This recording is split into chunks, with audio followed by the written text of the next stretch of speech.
Bueno, buenas tardes. Bienvenidas a este año que comenzamos y lo hacemos con un histórico. Ahora digo esto ya. Le ponemos una medalla a Antonio y lo jubilamos doblemente, no. Bueno, sabemos que es un histórico de la casa, lo conocemos y es Antonio Pérez Collado, que ante todo, antes que histórico, es compañero de mis luchas, un referente para, creo que para casi todas las que estamos aquí y llevamos algunos años en esta casa. Es un referente del sindicalismo y más concretamente del anarcosindicalismo, que es el campo más amplio de la militancia sindical, que abarca, además del ámbito laboral, el que en él se ha movido como trabajador y que ha tocado, creo que todos los ámbitos de representación sindical, desde el puesto de trabajo hasta esta casa a nivel local y de País Valencià también, Antonio. Pues además de eso, él ha tocado referente en luchas, en las batallas sociales, que son todas las que abarca el anarcosindicalismo, porque creo que si algo tiene el anarcosindicalismo es que nada de lo humano nos es ajeno, ¿no? Y en esas yo creo que Antonio siempre lo hemos tenido y lo seguimos teniendo, a pesar de ser ahora, creo que un felizmente jubilado, pues ahí sigue, ¿no? Su militancia continúa a día de hoy en las tertulias de Radio Clara, continúa en los artículos de opinión publicados en la prensa más o menos oficial y de manera muy especial en las luchas por las pensiones públicas, que junto con otras jubiladas de la casa defienden, no para ellos, sino para los que esperemos que algún día nos jubilemos, un derecho público como es el tener una vejez digna y una pensión pública. Tenemos también la suerte de que nos esté dejando por escrito sus reflexiones y su testimonio. Hoy nos hemos convocado para que nos hable de su última publicación. Papá, ¿tú crees que somos clase media? Y antes de llegar a este libro, creo que hemos tenido ya el placer de poder pues, tenerlo y leerlo con el último, que también lo presenté yo, el Anarquismo paso a paso, pero ha tenido otros desde el brevario para ovejas negras, queridas cadenas, cartas desde más abajo, de la ilusión a la indignación, votar o decidir, o palabras mayores. Son ya 30 años, creo que he leído por ahí, desde que publicó sus primeros artículos perecederos. Y bueno, se dice que 30 años no son nada en la vida, ¿no? Diría Gardel. Pues yo creo que Antonio está para durar y para seguir poniendo por escrito todas sus reflexiones. Quienes lo conocemos o hemos coincidido mínimamente con Antonio, sabemos de su modestia y yo no sé si cuando le dices que lo presenta como escritor se ruboriza, porque creo que él huye de todas estas cosas, pero bueno, lo es, yo creo que cercano y desde luego, si no como escritor, cronista de su tiempo, yo creo que sí que se le puede presentar. Yo abro una lanza en favor de Antonio como cronista, mucho más que muchos de estos que él dice, de algunas metodologías clásicas o modernas. Yo creo que él tiene bastante más rigor y capacidad de crítica que algunas de estas metodologías que nos venden un relato de la historia reciente que nos deja muy poco margen para mantener la esperanza suficiente en el futuro y mucho menos para continuar la lucha contra las injusticias que no paramos de encontrar a nuestro paso. Antonio nació en Cuenca y en su Cuenca natal, con sus precoces 5 o 6 años, como dice ya en la presentación del libro, plantea una gran pregunta que es de la que arranca este repaso por la evolución que hemos sufrido en nuestra percepción colectiva, o al menos en el contexto sociocultural en el que nos movemos, de quiénes somos y a qué clase pertenecemos. Si es que este concepto no es ya caduco y trasnochado como muchos ya intentan hacernos creer. Bueno, yo lo dejo a él y espero que luego, para que podamos entrar en conversación, que nos haga un repaso por un relato que yo creo que es ameno y constructivo, desde luego pedagógico.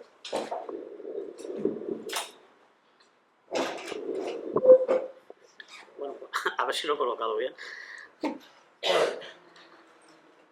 Hola, hacíamos ruedas de prensa cuando yo estaba en el Confederado.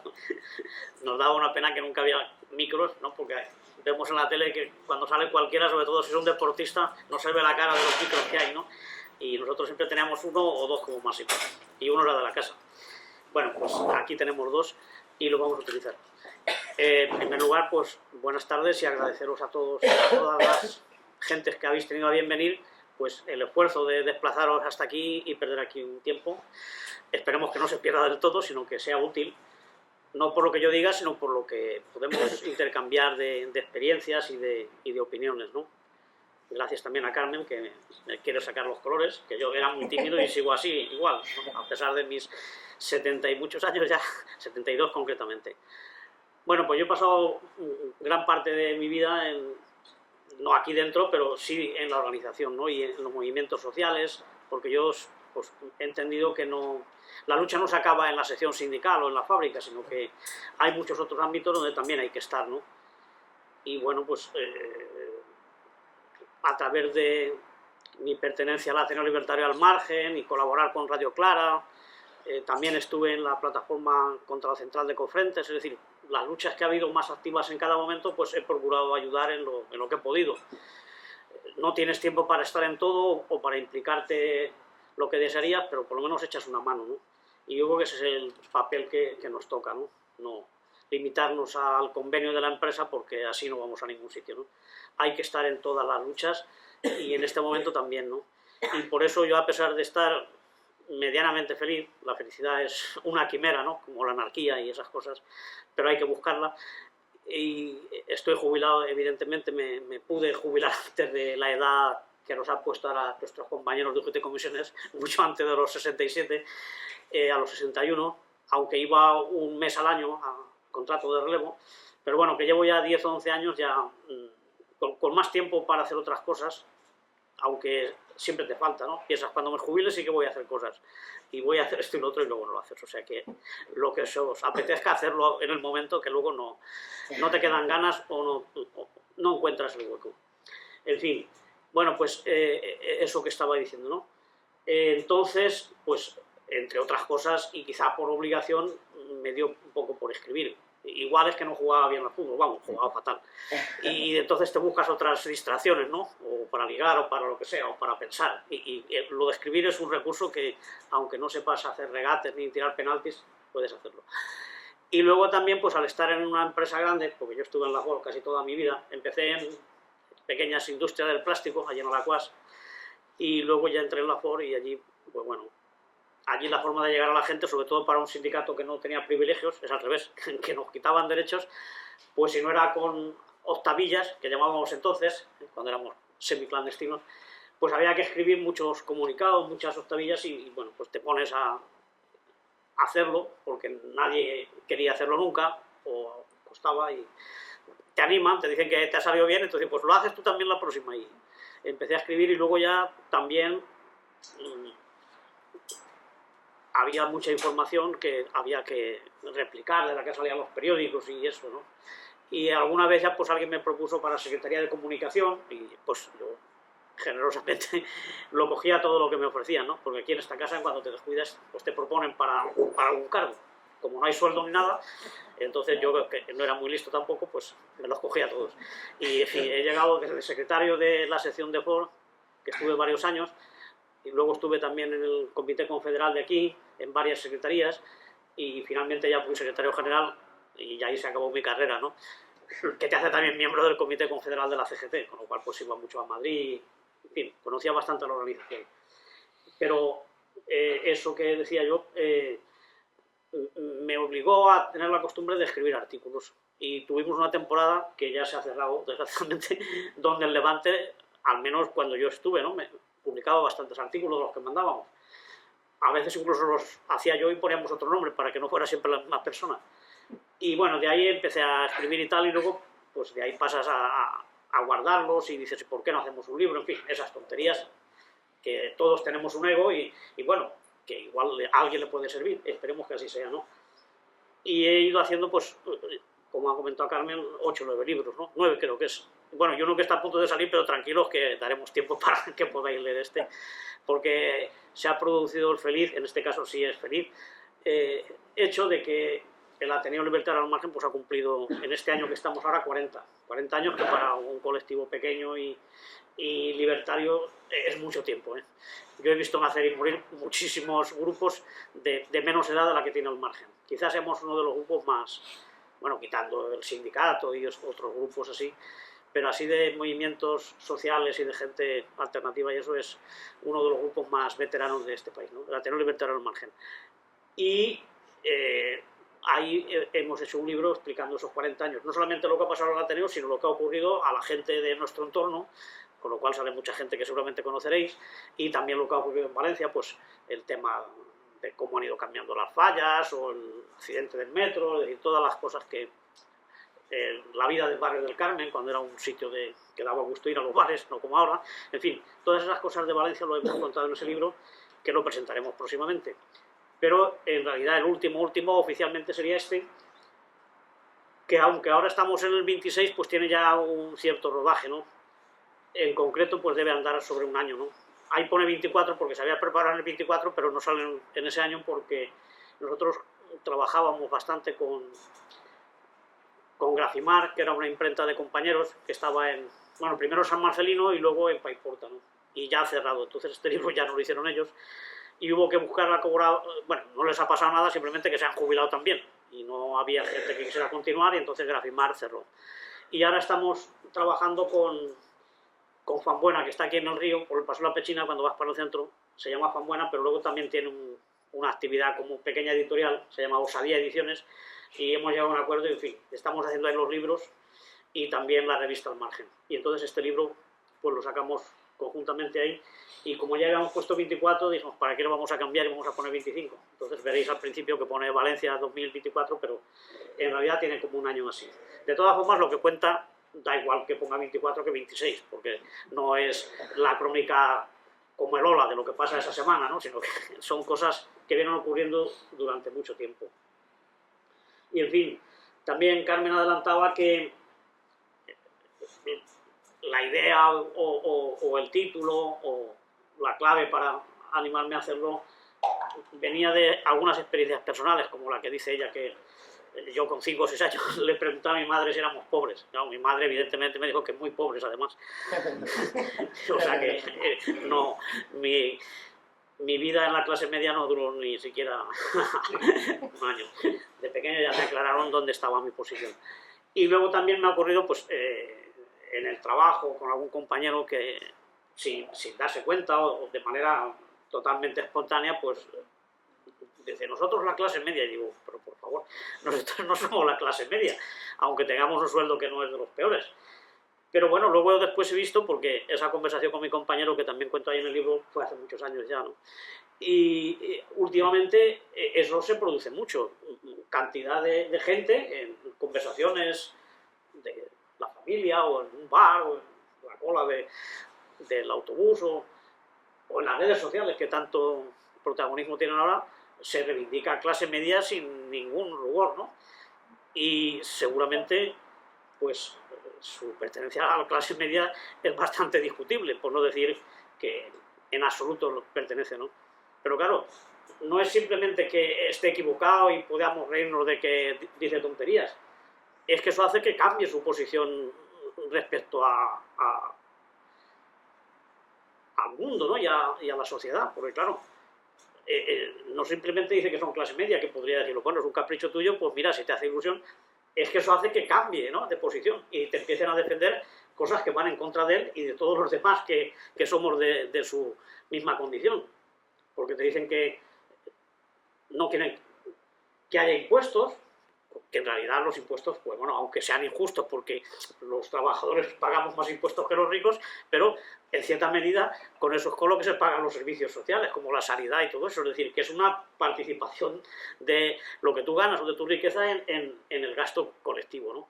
O están en contra de otros trabajadores simplemente porque son inmigrantes, o se quejan de que haya huelgas, es decir, justamente están diciendo lo mismo que dice su patrón, ¿no?, cuando la diferencia en ingresos es abismal. Entonces, por eso es importante, pues un poco tenerlo claro. Yo creo que todo el mundo que estamos aquí, me parece que nadie se le ocurre decir eso, ¿no? Sin embargo, en otros ámbitos, pues sí que será interesante que con el libro o con lo que hablemos aquí, pues tengamos más recursos para poder explicarle que efectivamente que no es clase media, ni muchísimo menos, que la clase media es otra cosa, ¿no?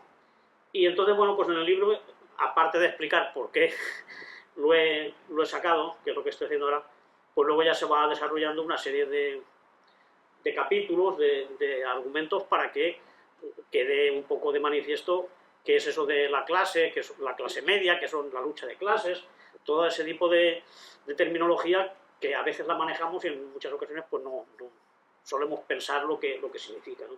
Entonces, en esa línea pues yo creo que sí que puede ayudar un poco, ¿no? Entonces, la primera parte pues está dedicada a eso, a la presentación, decir que el libro, como veis, no es muy gordo, tiene 108 páginas y está dividido pues unos 18 capítulos muy cortos, no todos de la misma extensión, evidentemente, pero un poco en cada uno de ellos se explica alguna cosa, ¿no?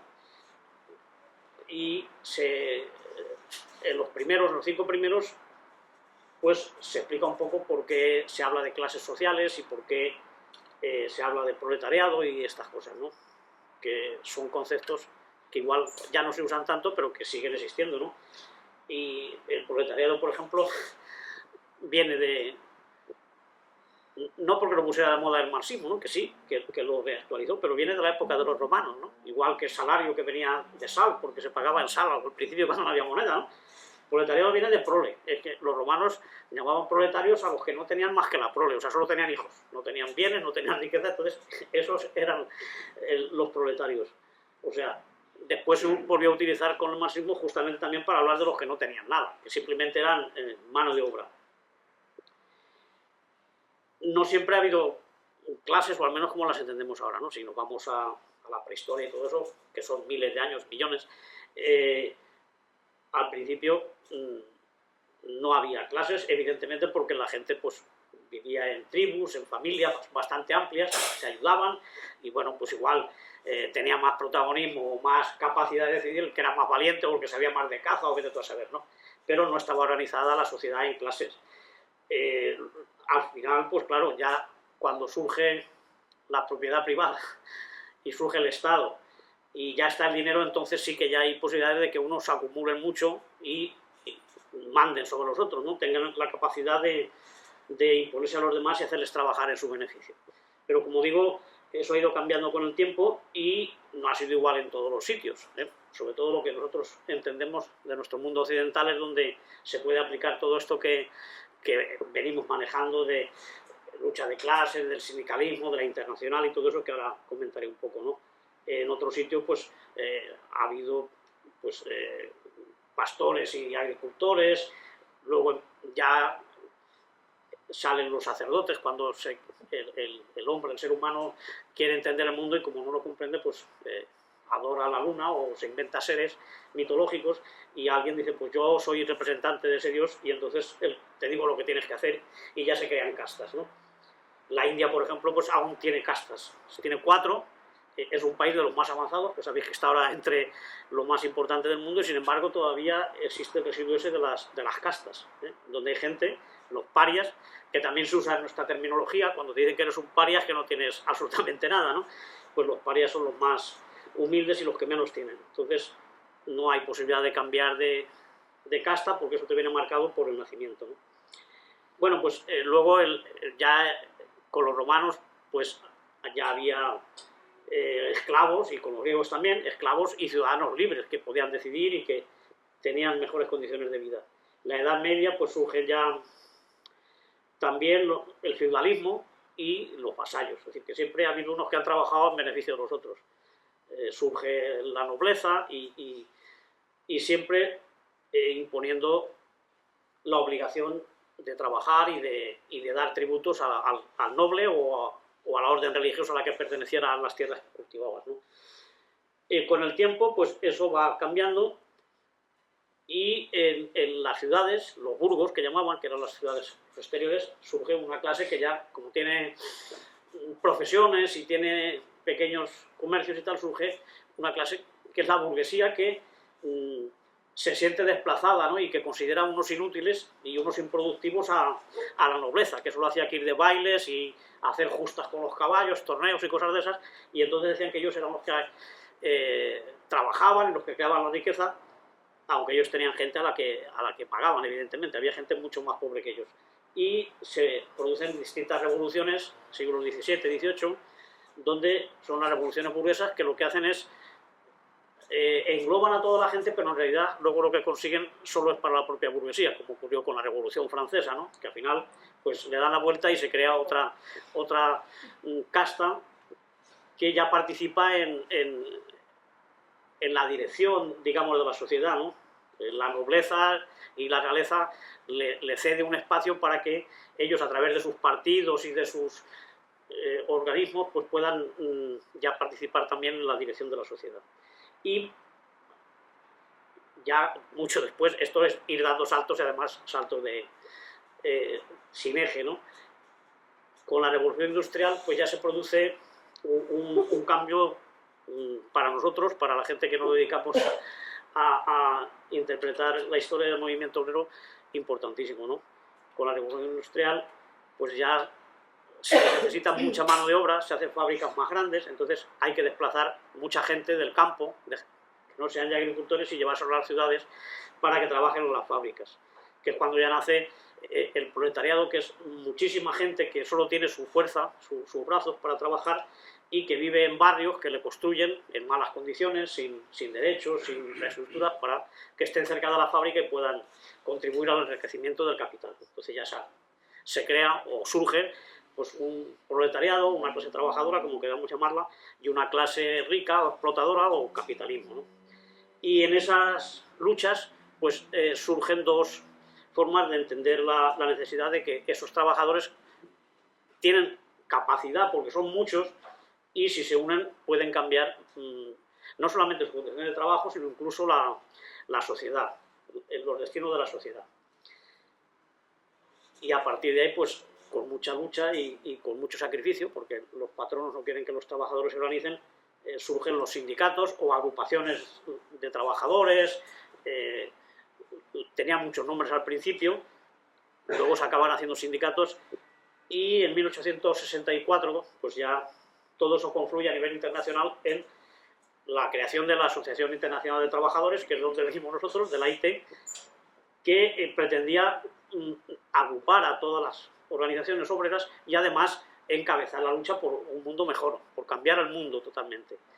Ahí dentro de la internacional pues se dan se dan muchas, claro, muchas interpretaciones, porque todo el mundo quería estar ahí porque era la máxima expresión del asociacionismo, ¿no? No había ninguna organización que tuviera tanta fuerza. Entonces, ahí en su seno pues participan muchos intelectuales, muchos trabajadores también que habían adquirido conocimientos, porque hay que entender que aunque nosotros estamos hablando de el tema de las clases y tal, pues muchos de los que organizaban y eran dirigentes, aunque para nosotros lo de dirigentes no nos cae bien, hay otras palabras, pero venían de familias ricas, porque claro, los pobres ni tenían biblioteca en su casa, ni podían ir a la universidad, ni siquiera a la escuela, ¿no? Muchos no iban a la escuela porque empezaron a trabajar con 10 y con 12 años, en jornadas de 12, de 14 horas. Y entonces, pues tanto Marx, Bakunin, Kropotkin, mucha de esta gente, pues venían de familias nobles, incluso algunos con títulos nobiliarios, ¿no? Pero que superaron esa pertenencia al mundo de los de arriba para ponerse a luchar por mejorar la vida de los de abajo. Y como decía, pues se dan dos corrientes, todos lo conocéis, el marxismo y el anarquismo. Porque el lema de la Internacional era que eran los únicos, esa organización, esa fuerza del mundo del trabajo era la única que podía transformar la realidad social, ¿no? Entonces decía que la revolución sería obra de los trabajadores o que no se daría, que no sería. Ese era el lema. Sin embargo, pues la otra gente que estaban con Carlos Marx y con otros intelectuales de su corriente, pues decían que sí, que era el máximo de fuerza, pero hacía falta una vanguardia pues que se eligiera el representante de esa fuerza para tomar el poder y aplicar la dictadura a la otra clase, a los de arriba, como decimos, lo de dar la vuelta a la tortilla, ¿no? y a partir de ahí pues surgieron los enfrentamientos y la Internacional se dividió. Unos salieron, evidentemente, creando partidos políticos para, en nombre del pueblo, alcanzar el poder y quitarle la riqueza a los de arriba y repartirla o gestionarla entre todos. Luego vimos que eso no se ha dado y otra gente siguió insistiendo en que tenía que ser a través del sindicato, de la organización obrera, cómo se tendría que transformar la sociedad y que, por tanto, el sindicato no tenía que ser solamente de reivindicar mejoras en la fábrica o mejoras salariales, sino tenía que incidir pues, en la vivienda, en todo lo que estamos viendo que también son cuestiones sociales, ¿no? Eso da lugar a muchos partidos.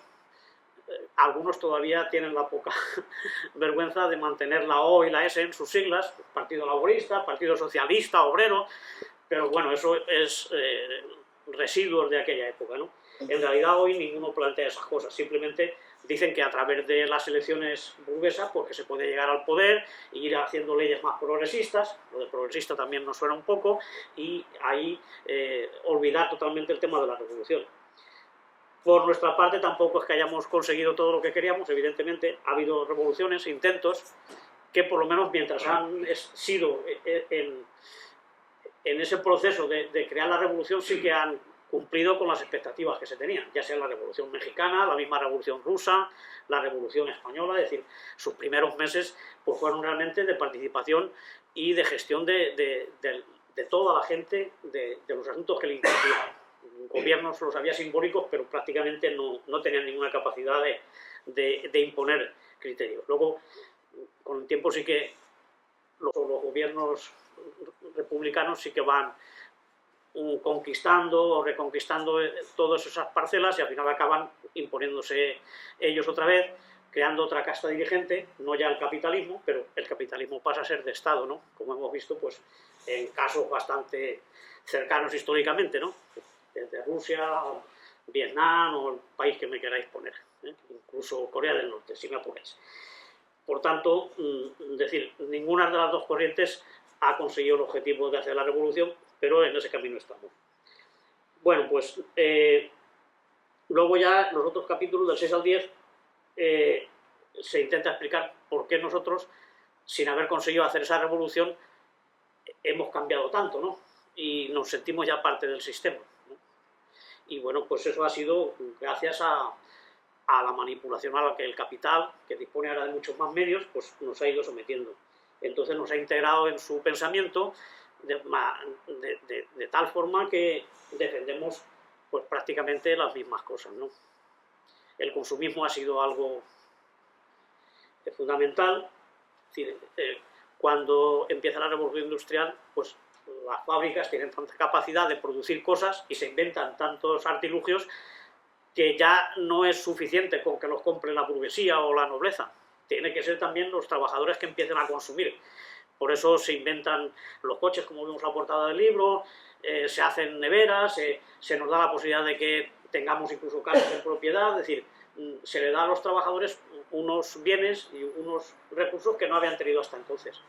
Y a partir de ahí, claro, mucha gente pues ya empieza a pensar que su posición ya no es la misma, ¿no? No es que sea clase media, pero que quizá ya no está tan desesperado como antes, que había que luchar todos los días pues por llevar dinero a casa o por que te atendieran algún médico, porque no había seguridad social, es decir, era una lucha constante la que había en los barrios obreros.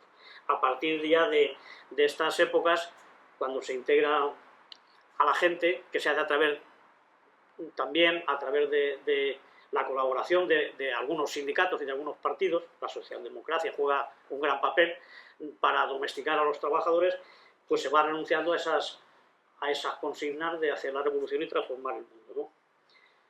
Luego el sindicalismo pierde capacidad de movilización, lógicamente, y ya lo último ha sido 2 o 3 grandes palizas que nos han pegado, que fue con las huelgas de mineros de Inglaterra, cuando Margaret Thatcher, que desgraciadamente coincidió también con el gobierno de Reagan en Estados Unidos, que allí eran estos de los aeropuertos, los controladores aéreos, los que habían iniciado una huelga muy fuerte, y estos dijeron, esto vamos a acabar con los sindicatos, cueste lo que cueste. Y entonces se los hicieron, ¿no? y los derrotaron, y a partir de ahí pues ya la Trade Union, que son los sindicatos de Inglaterra, perdió mucha afiliación y mucha fuerza, ¿no? Y a partir de ahí ha habido grandes crisis en la minería y zonas importantes de mucha tradición sindical y revolucionaria de Inglaterra, de Gales y de Escocia y tal, pues ahora es el paro, la realidad que tienen allí, y luego trabajos de estos precarios como los que tenemos en todos los sitios, desgraciadamente, ¿no? Es decir, que el sindicato pues ha perdido mucho la capacidad esa de ilusionar a la gente y de encuadrarla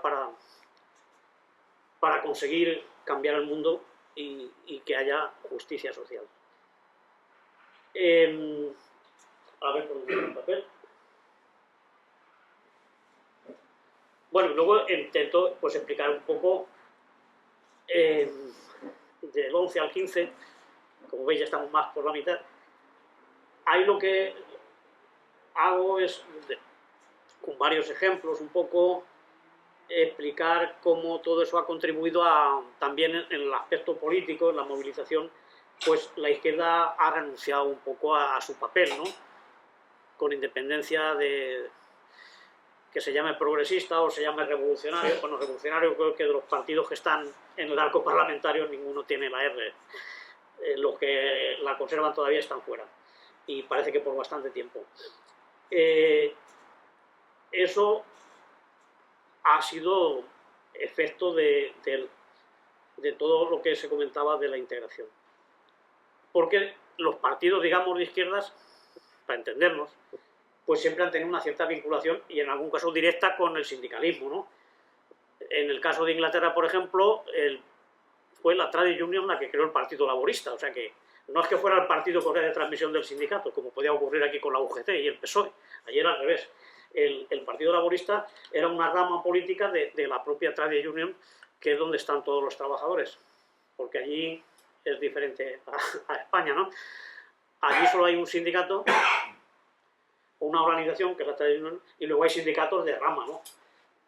No hay sindicatos, digamos, de distintas ideologías o de distintas corrientes, como puede haber aquí. La UGT, la CNT, Solidaridad Obrera, en fin, muchos sindicatos, ¿no? Ahí todos están en el mismo, lo que pasa es que luego cada ramo, los camioneros, los mineros, tienen mucha autonomía y están también funcionando con su propia dinámica. Pero es diferente en ese sentido de que solo hay uno. Entonces era una fuerza importantísima la Trade Union, y para incidir en la política pues creó el Partido Laborista, que tuvo una época después de la Segunda Guerra Mundial y todo esto, que arrancó muchas conquistas para los trabajadores. En Alemania también había un sindicato muy fuerte que conquistó muchas ventajas. De hecho, los emigrantes españoles, italianos y tal que han ido allí, pues lo han comprobado. Pero eso poco a poco se ha ido perdiendo a medida que el capital se ha reorganizado, y ya que no existe el contrapeso, digamos, de la Unión Soviética, que podía tomarse como ejemplo, ¿no?, por los obreros occidentales, ahora ya no hay enemigo, ya el capital ha triunfado en todo el mundo, pues entonces ahora dice, ¿para qué le vamos a dar tantos derechos a los trabajadores? Pues empezamos a quitárselos, y ya lo estáis viendo.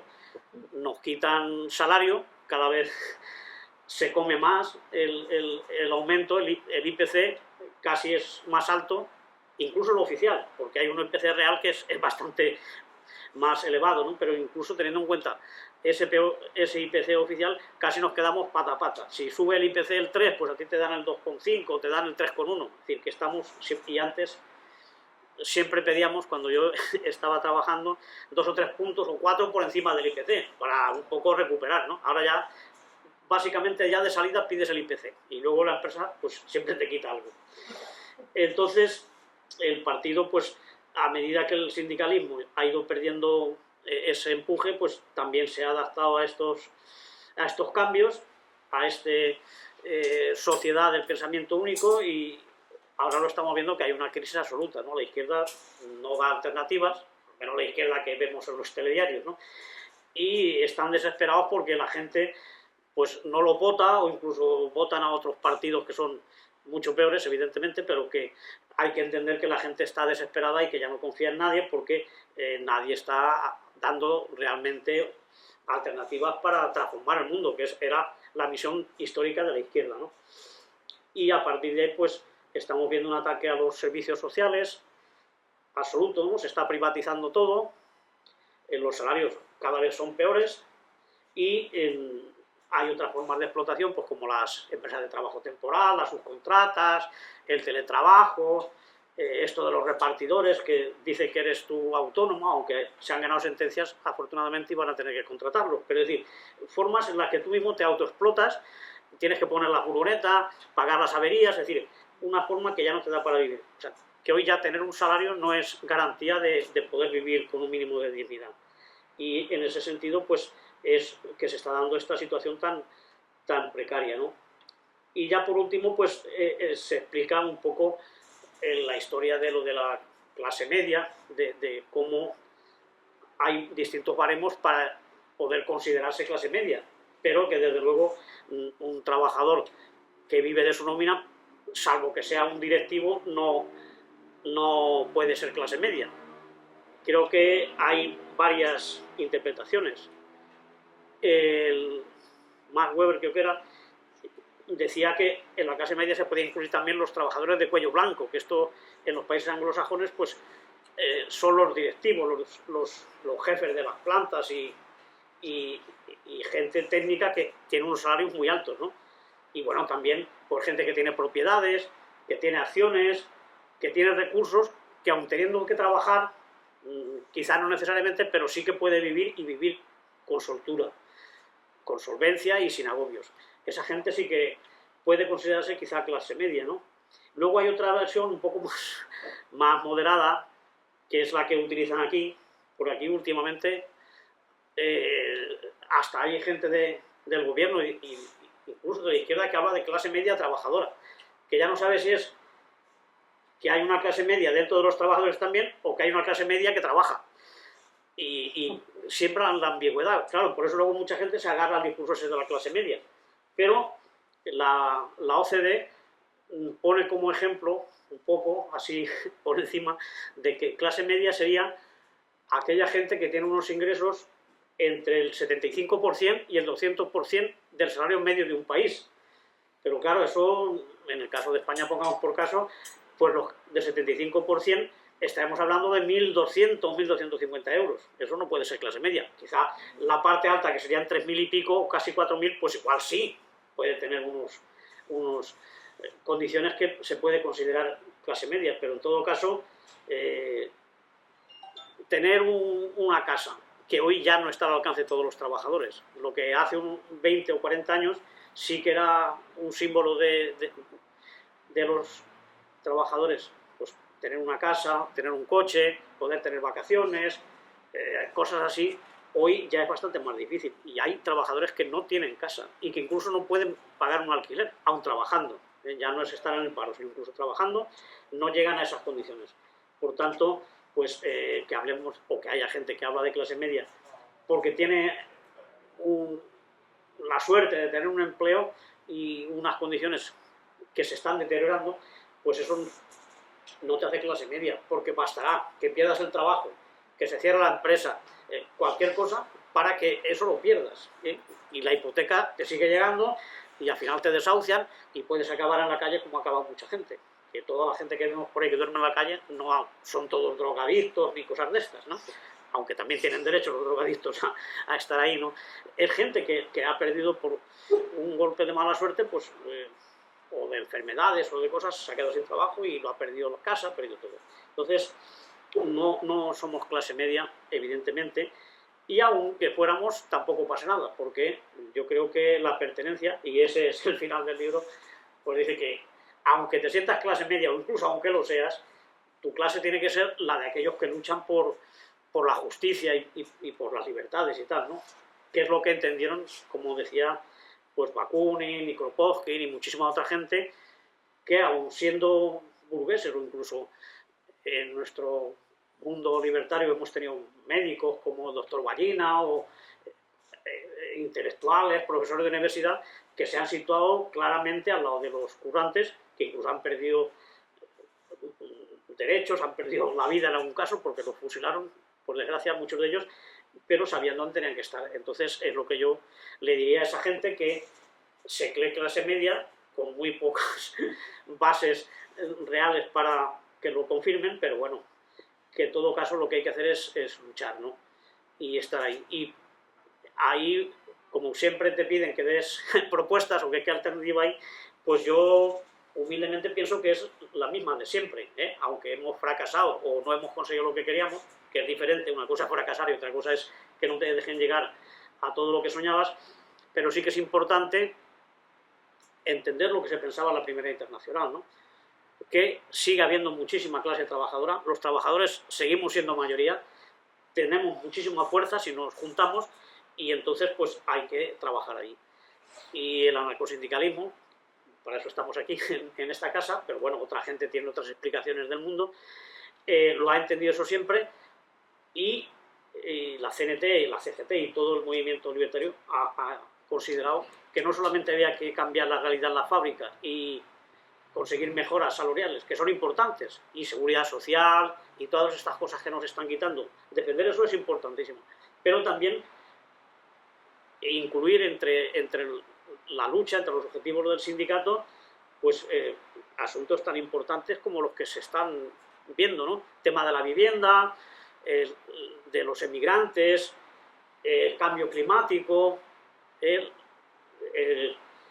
la lucha contra el fascismo y el racismo, la defensa del derecho de toda la gente a ir a donde la vida lo empuje, por necesidad o por su voluntad propia, para ir a trabajar, es decir, no cerrar las fronteras ni hacerse nacionalistas en el sentido de defender solo a los de dentro, que es lo que dicen ahora. Primero nosotros, ¿por qué? Primero el que lo necesite. Es decir, que yo creo que en ese sentido a mí me parece, con todos los defectos que podemos tener y que la organización puede haber cometido sus fallos, pero a mí me parece que se acierta en la línea en que se lleva de estar, además de ser el sindicato que más huelgas ha convocado, o sea, que está en la lucha y que negocia convenios, y no nos negocia por debajo del IPC, sino por encima, que además pues ha estado pues, en el tema de la Dana, en el tema del puerto, en lo de cerrar el ferrocarril tradicional, es decir, las protestas contra todas las cuestiones que suponen deterioros de la vida de la sociedad y especialmente de la gente más precaria.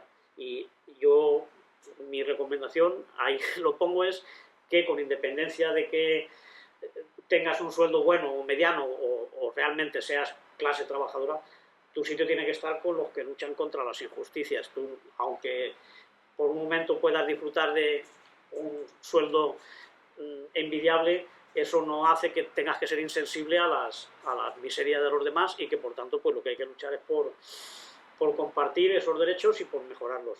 Y esa es la cuestión, pero vamos, que si no eres realmente de los de arriba, tampoco eres clase media, ¿no? Yo creo que sigue existiendo una clase trabajadora que ha mejorado evidentemente porque también les ha interesado a ellos que tengamos más bienes de consumo, pero que seguimos teniendo las necesidades de luchar, de organizarnos y de defender lo que tenemos. Porque no es solamente que aún no hemos llegado a las metas que teníamos, de reparto de la riqueza y de libertades y tal, es que nos están quitando lo que hemos conquistado y lo que han conquistado nuestros antepasados en generaciones anteriores, ¿no? De derecho a la sindicación, de salarios dignos, de derecho a la vivienda, derecho a una pensión justa, sanidad pública, que es otra de las amenazas que tenemos ahí latentes, y ese es nuestro espacio. Y si te quieres considerar clase media, pues evidentemente no puedes ponerte en contra de los que realmente son tu clase, ¿no? Que es lo que hacen todos estos que en los medios dicen que son clase media, o que no quieren que hagamos huelgas, o que sobran los sindicatos y que ellos se van a pagar una pensión o se van a pagar un seguro de no sé qué, porque no es cierto. Si tú te haces un seguro de vida que te atiendan bien, no te da el salario para pagarlo. Si te haces uno de esos que pagas 20 euros al mes, pues bueno, cuando vayas allí te van a decir, pues eso que te has roto, la pierna no te entra y la operación tampoco. Claro, es todo una mentira. Pero luchamos contra los medios de comunicación que tienen y las redes sociales que tienen mucha capacidad de manipular, y luego contra nuestra desidia y nuestro desengaño, ¿no? Estamos desilusionados seguramente, no nosotros, o no tanto, porque por eso estamos aquí, pero sí que hay gente que no quiere saber ya nada de sindicalismo, ni de huelgas, ni de nada. Y lo va a pagar caro porque van a aprovechar y nos van a quitar todas las cosas. Así que, compañeros de clase baja, tenemos que seguir luchando y explicarle a esa gente que está equivocada y que son compañeros nuestros y que nos los tenemos que ganar. Y eso sería más o menos lo que dice el libro, más o menos. Aproximadamente.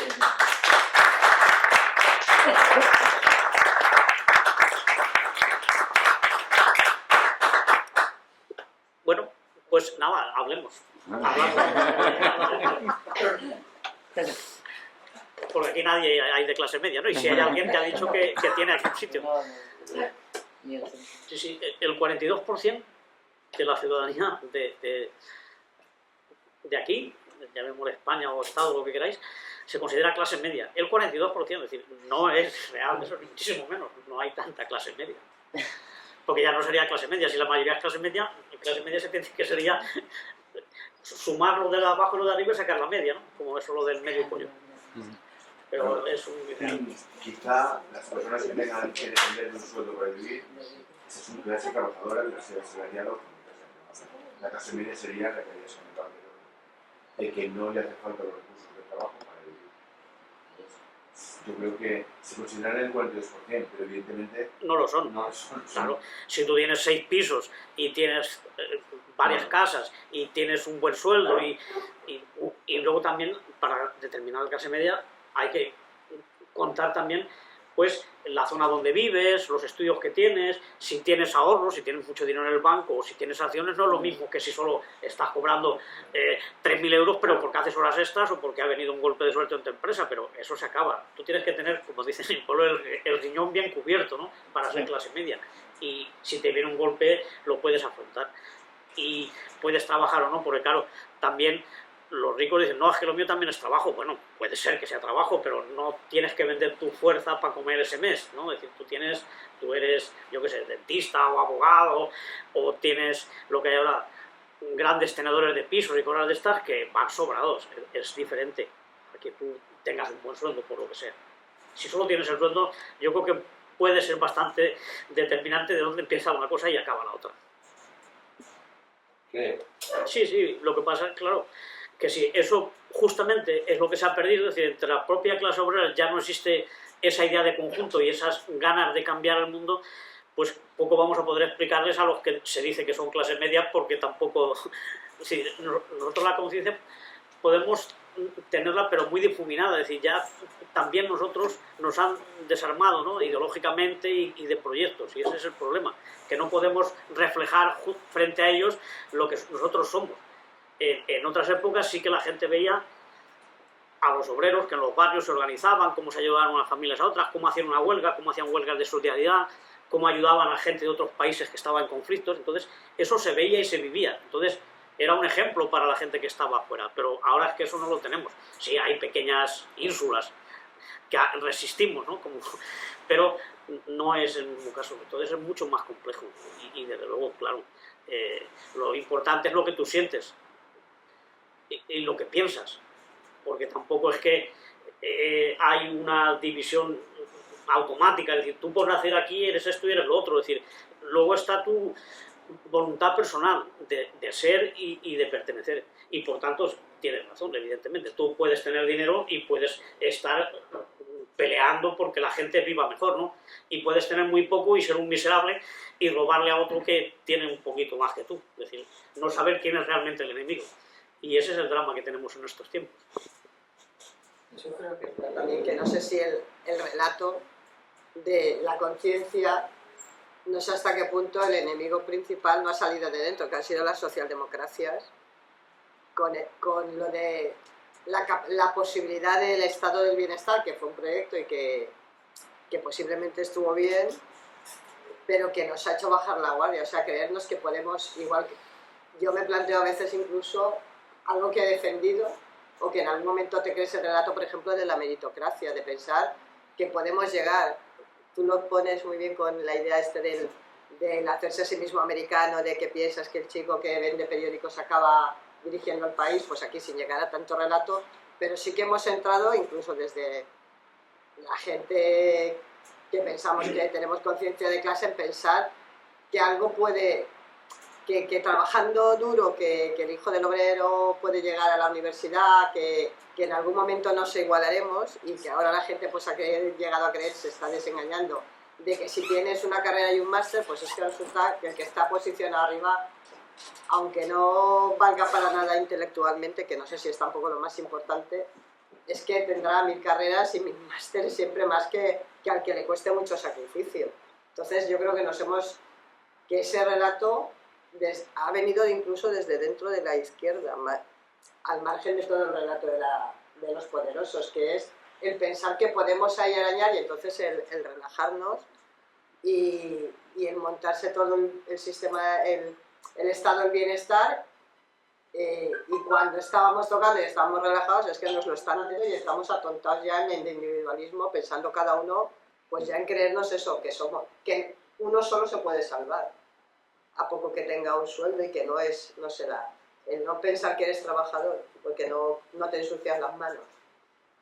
No sé si el relato lo hemos perdido desde dentro, al margen del poder que tiene el capitalismo desde fuera, pero que el relato se ha creado desde abajo también.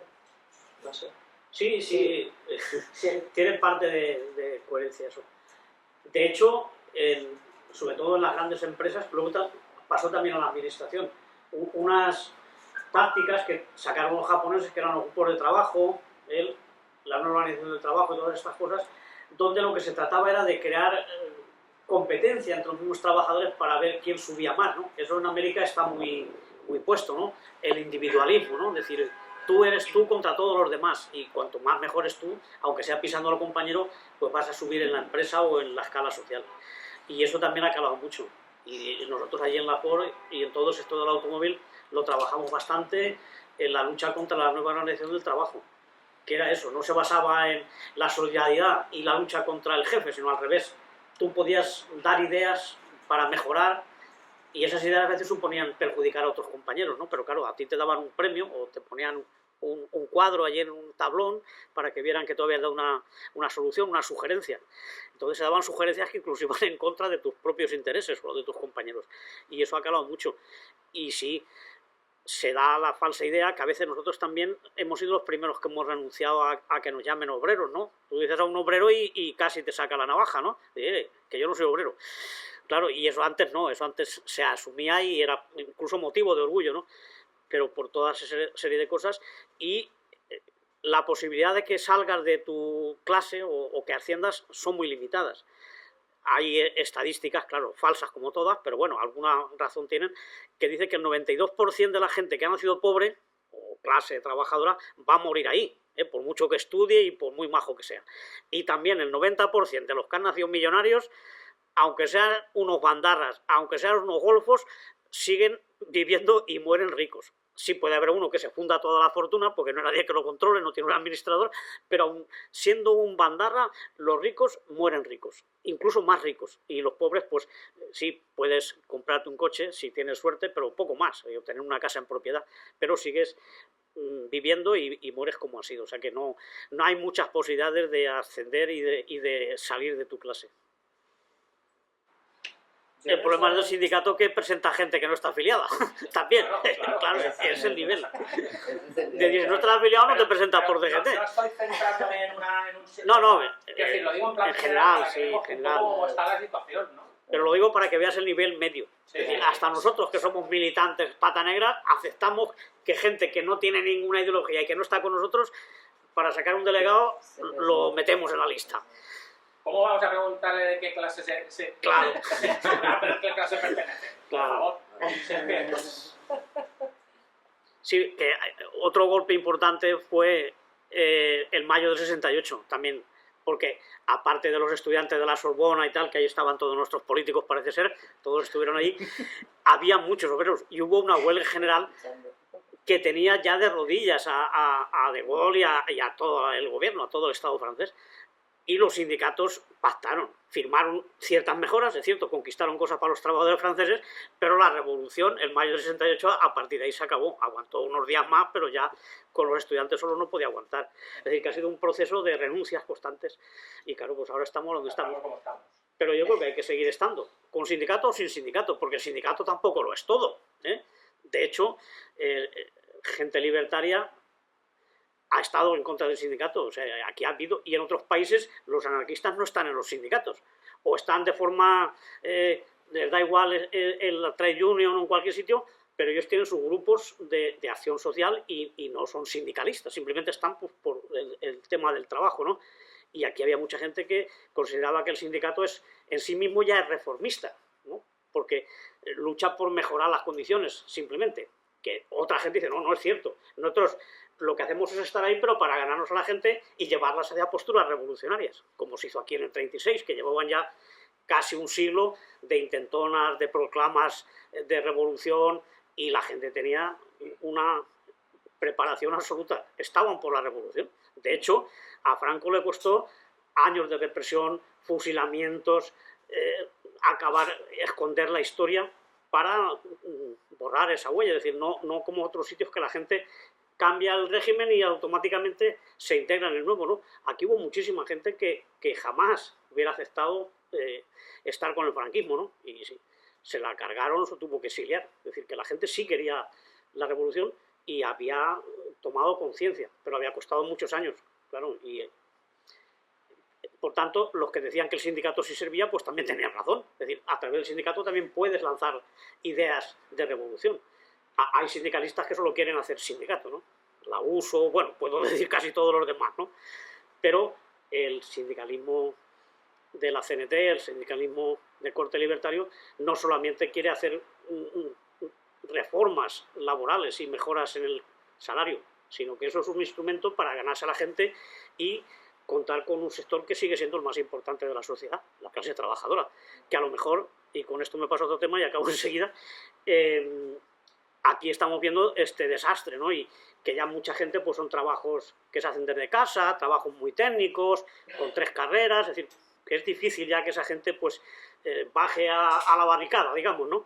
Pero grandes fábricas, aunque haya mucha tecnología, hay cosas que se van a hacer a mano porque es más barato, porque tiene que ser así, ¿no? Y hay sitios en el que llamamos tercer mundo, y incorrectamente, por supuesto, porque no hay ni tercero ni primero, ahí se están dando huelgas muy gordas, ¿no? El tema del textil de Bangladesh o de Vietnam o de cosas así, ahí hay muchas fábricas muy grandes.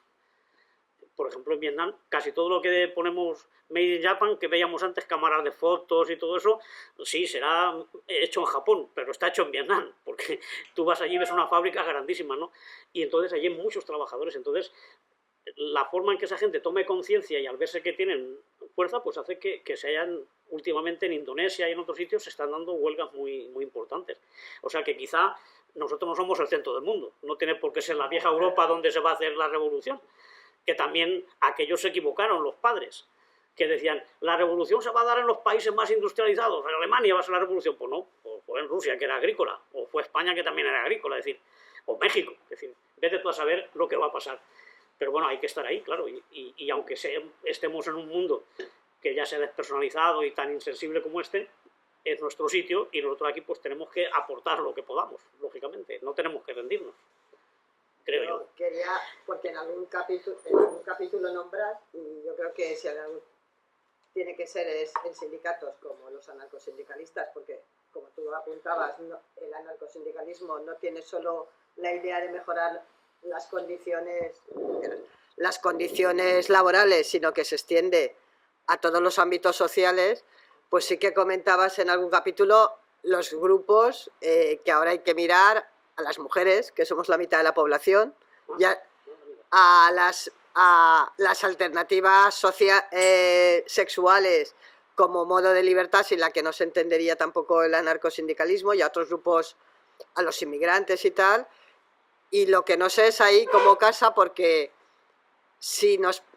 yo creo que ahí también tenemos que encontrar si nos encontramos o los perdemos, porque también es como perder la idea de que somos clase trabajadora. Yo creo que eso es un peligro, pero también pasa por alianzas con grupos que miran el mundo de otra manera. Quiero decir, oye, el anarcosindicalismo pasa por el feminismo también, y por la lucha de las mujeres, porque es la mitad de la población, pero pasa también por el respeto a otras minorías, que ya no son tan minorías y que hay que buscar alianzas. Lo que no sé es, claro, a veces lo que creo que nos pasa también desde un sindicato como CGT, que entramos ahí, pero que esos grupos sociales lo tienen tan claro que no conseguimos tampoco atraerlos a lo que es la lucha sindical, y nos vemos frustrados, ¿no?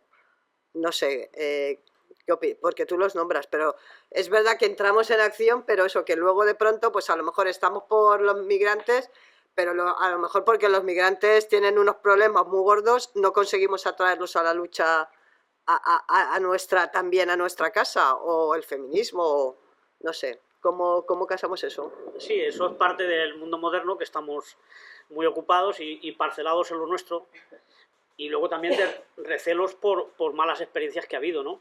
Pues porque ha habido seguramente pues intentos de manipulación, ha habido nosotros, bueno, de más edad que yo, aquí no hay ninguno por fortuna, pero vivimos una época que se pasó de que el protagonismo lo tenían las asociaciones de vecinos, fue un movimiento importantísimo, al final de la dictadura el movimiento vecinal tenía muchísima fuerza y allí se dio una lucha por el control político por parte de 2 o 3 partidos, pues el MC, el Partido Comunista y en algún sitio incluso el PSOE.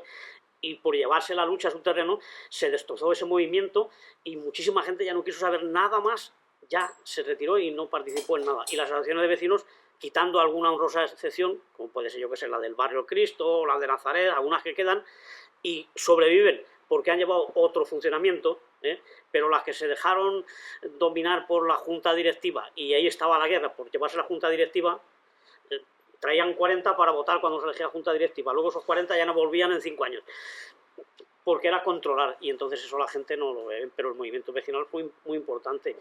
Y en el terreno sindical se dio lo mismo, las comisiones obreras no era el sindicato del PC, comisiones obreras nacieron en las minas, en la construcción, en las fábricas, y eran pues como asambleas, con representantes, coordinadoras, una cosa bastante informal y muy autónoma.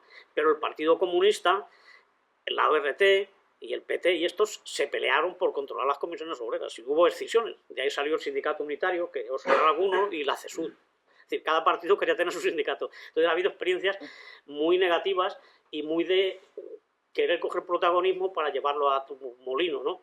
Y eso, pues nuestra misión tiene que ser superarlo, ¿no? Y entonces trabajar abiertamente y honestamente con otros colectivos, con otras plataformas y luego cada uno en su terreno y cada uno pues llegar hasta donde se pueda. Si no se puede más, pues aquí confluimos y aquí no. Pero es imprescindible, porque claro, si los ocupas están en la ocupación, los antimilitaristas en el antimilitarismo y nosotros en la fábrica, pues la lucha pierde bastante capacidad de tener más repercusión. Y yo creo que, aunque hemos tenido errores, pero por nuestra parte sí que se ha hecho bastante por mantener presencia en todos esos conflictos. Sí que ha habido malentendidos algunas veces, sí que hay gente que no te da el apoyo que tú le das a su lucha y luego ellos no te corresponden, pero bueno, yo creo que hay que estar ahí y ese es el camino, unificar todas las luchas y que todo sea parte del mismo combate contra la injusticia. Y poco a poco imagino que se pueden romper esas intransigencias o esos recelos que en algún caso pues están bastante justificados, ¿no? Pero que hay que superarlos.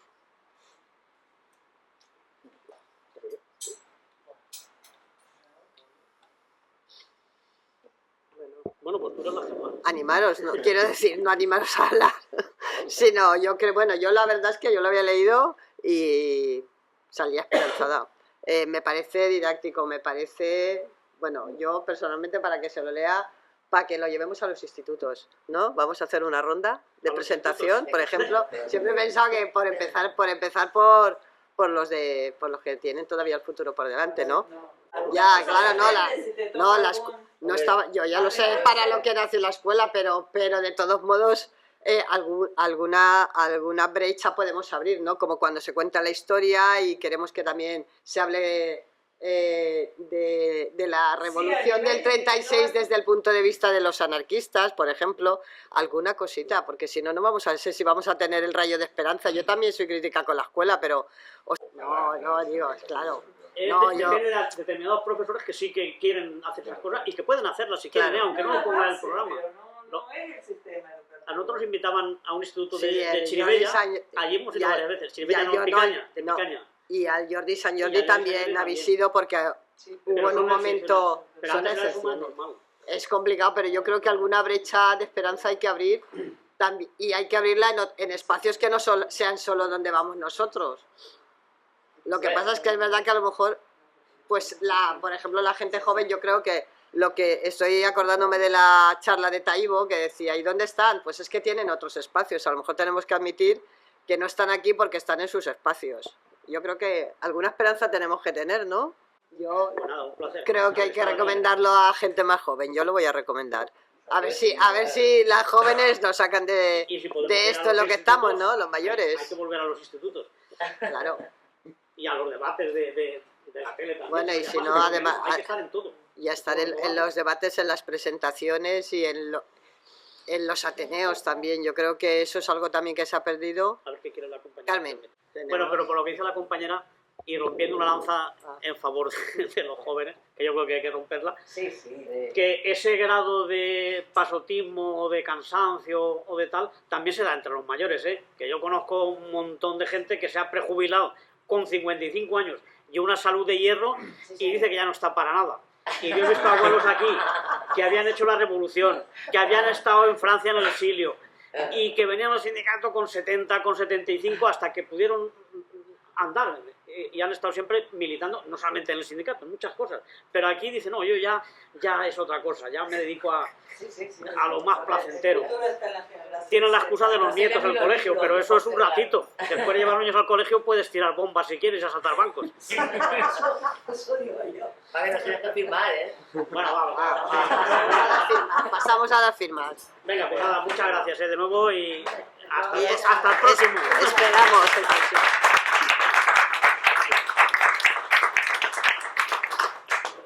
Con gente así da gusto.